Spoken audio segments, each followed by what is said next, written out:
बिस्मिल्लाहिर्रहमानिर्रहीम। अस्सलाम वालेकुम गाइस, आज मैं आपको पढ़ाऊँगी तरक्की पसंद तहरीक। पिछला जो लेक्चर था वो मैंने अलीगढ़ तहरीक पर दिया था।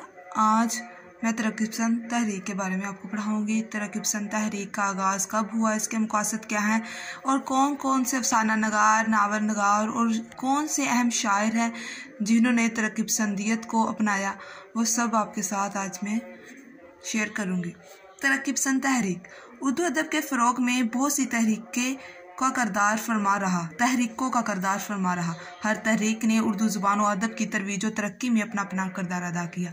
इनमें से कुछ अदबी, कुछ तलीमी, कुछ इस्लाही नौयत की तहरीकें थी, लेकिन वो तहरीक जिसने अलीगढ़ तहरीक के बाद उर्दू अदब को सबसे ज़्यादा मुतासर किया वो तरक्की पसंद तहरीक है।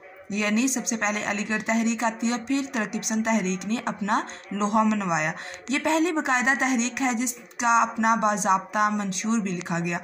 ये भी आपको MCQ या शॉर्ट क्वेश्चन आ सकता है, वो कौन सी तहरीक है जिसका मंशूर लिखा गया, वो तरक्की पसंद तहरीक। वहाद वो तहरीक है जिसका मंशूर लिखा गया। डॉक्टर अनवर सदीद इनके बारे में कहते हैं, तरक्की पसंद तहरीक को उर्दू ज़ुबान की सबसे बड़ी मंज़म और हिमागीर अदबी तहरीक करार दिया जा सकता है। अब हम देखते हैं कि तरक्की पसंद तहरीक का आगाज़ किस सन में हुआ और कब इसने अपना आप अदब में अपना सर उठाया। तरक्की पसंद तहरीक 1917 में रूस में इश्तराकी इंकलाब आया जिसने दुनिया भर के निचले तबके की आंखें खोल दी। इस इंकलाब का बुनियादी फ़लसफ़ा ये था कि मज़हब को एक अफ्यून की सी अहमियत हासिल है।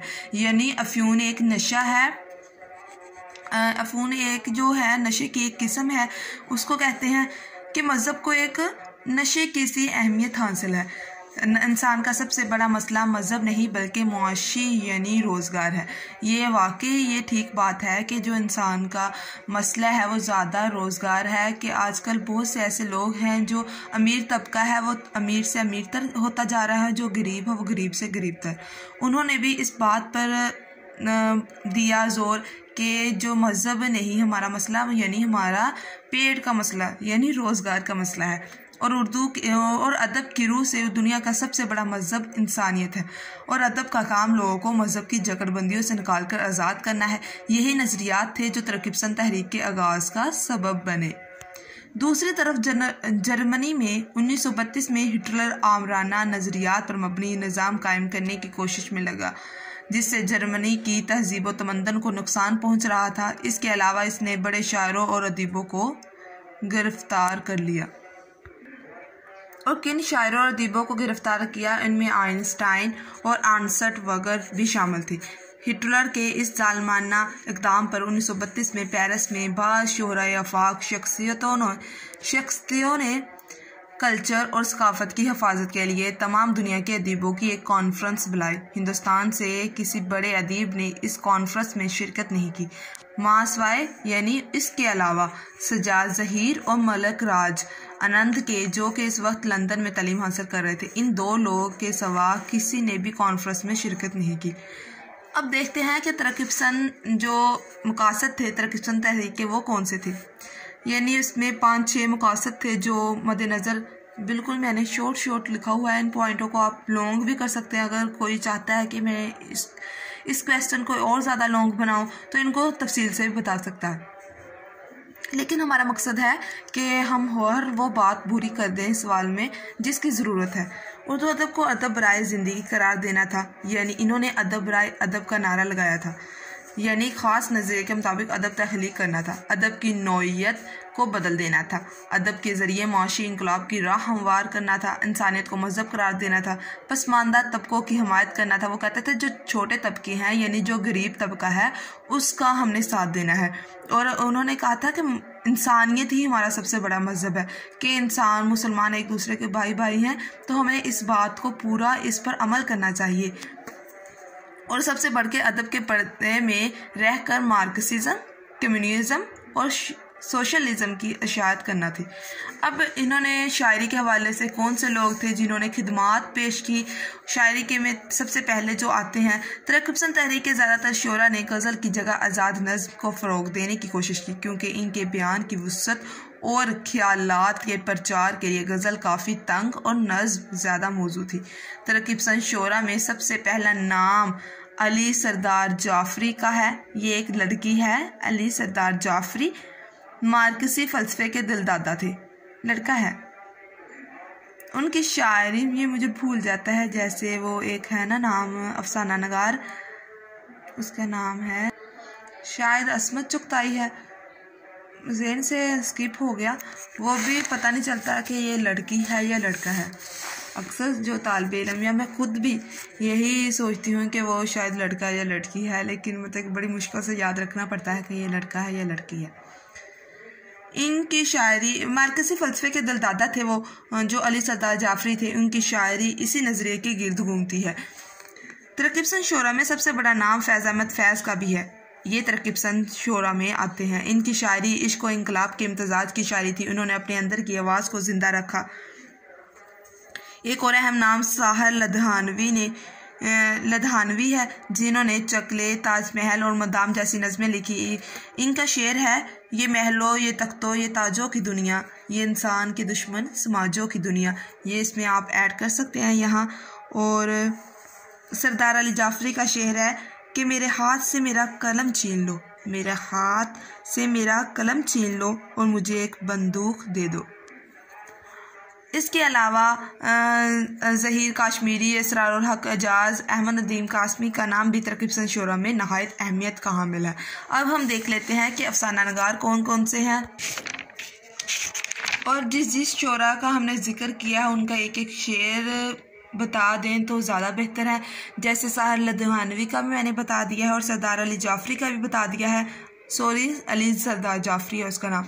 और अहमद नदीम कासमी, चूँकि वो भी एक तरक्की पसंद शोरा थे, वो कहते हैं अपनी शायरी में, जहाँ फूलों की खुशबू बिक रही हो, जहाँ फूलों की खुशबू बिक रही हो, मुझे ऐसे चमन से दूर ले जाओ। और फैज़ अहमद फैज़, जो कि एक बहुत ही अच्छे और मुमताज़ शायर थे, इन्होंने अपने अंदर रोमानवी आवाज़ को ज़िंदा रखा। इनके बारे में कहा गया है कि आशिकी फ़ैज़ की इबादत है और तरक्की पसंदी इनका फ़र्ज़ है। यानी ये बहुत इम्पोर्टेंट और मज़े की लाइन है कि फ़ैज़ आशिकी जो है फ़ैज़ की इबादत है और तरक्की पसंदी इनका फ़र्ज़ है। ये रुमानियत और हकीकत के संगम पर खड़े हुए हमें नज़र आते हैं। इनकी शायरी देखिए, जैसे को वो एक कहते हैं, रात यूँ दिल में तेरी खोई हुई याद आई, रात यूँ दिल में तेरी खोई हुई याद आई, जैसे वीराने में चुपके से बाहर आ जाए। फिर अब हम अफसाना नगार देख लेते हैं। कुछ और भी बहुत से शोरा थे जिन्होंने तरक्की पसंद में अपना कदम उठाया। अब हम देख लेते हैं कि अफसाना नगार कौन कौन से हैं। तरक्की पसंद अफसाना नगारों के बारे में बात करें तो सबसे पहले नाम मुंशी प्रेमचंद का आता है। इनका कद हमारे अफसाना नगारों में सबसे ऊंचा है। मुंशी प्रेमचंद को पहला अफसाना नगार सज्जाद हैदर यल्दरम भी थे, चूँकि उन्होंने वो जो अफसाने थे वो तबाजाद नहीं थे। तबाजाद यानी तबाजाद अफसाने उनको कहा जाता है जो खुद लिखे गए हों, उनके हाथों की तहरीर हो, लेकिन उन्होंने तर्जमा शुदा थे। उनके जो प्रेमचंद के थे वो तबाजाद अफसाने थे, इस वजह से इनको भी माना जाता है, उनको भी माना जाता है। सज्जाद हैदर यल्दरम ने खारिस्तान और गुलिस्तान, उनका बहुत ही अहम अफसाना है। प्रेमचंद ने बहुत से अफसाने दिए, जैसे कि बड़े घर की बेटी और जर्द कुत्ता शायद इसका है, और है इसके अनमोल रतन, जो इन्होंने पहले शुमारे में ही इनके शामिल है, मतलब जो पहला मजमुआ दिया था इन्होंने उसमें शामिल है प्रेमचंद के अफसाने। इनका कद हमारे अफसाना नगारों में सबसे ऊंचा आता है। इन्होंने अफसानों का रुख शहर से देहात की तरफ मोड़ दिया।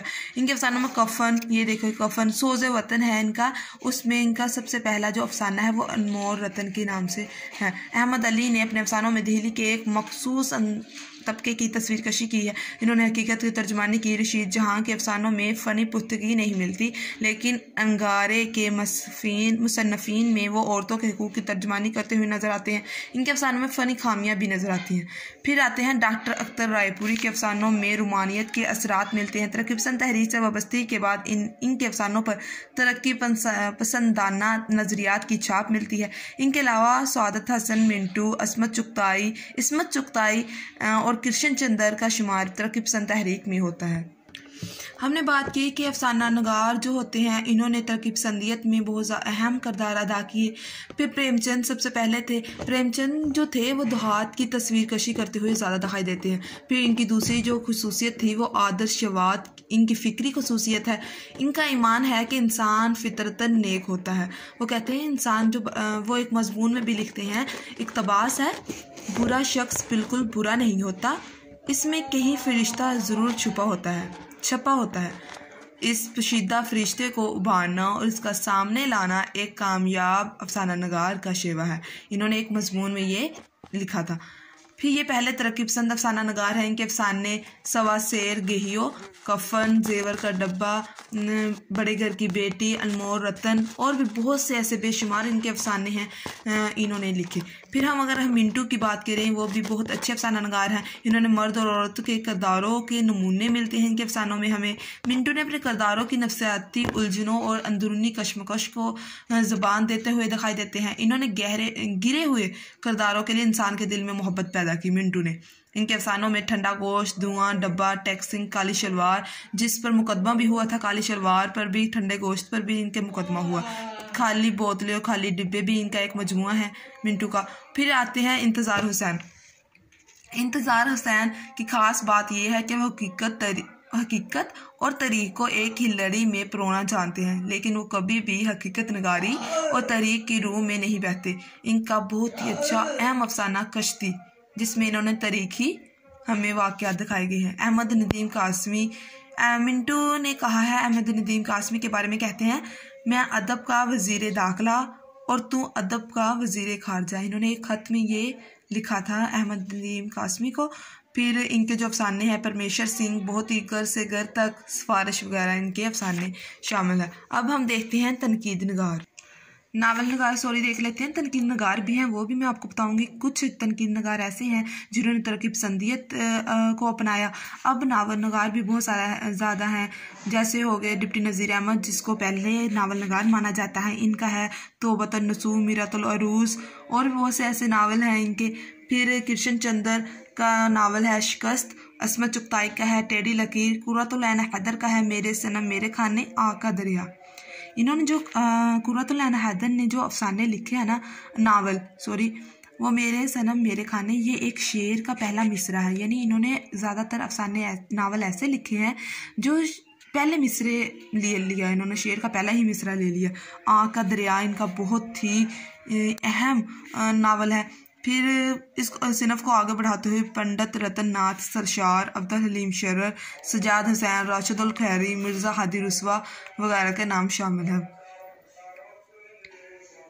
फिर अब हम देखते हैं कि कौन से ऐसे हैं जिन्होंने तनकीद, बहुत से ऐसे तनकीद नगार भी हैं।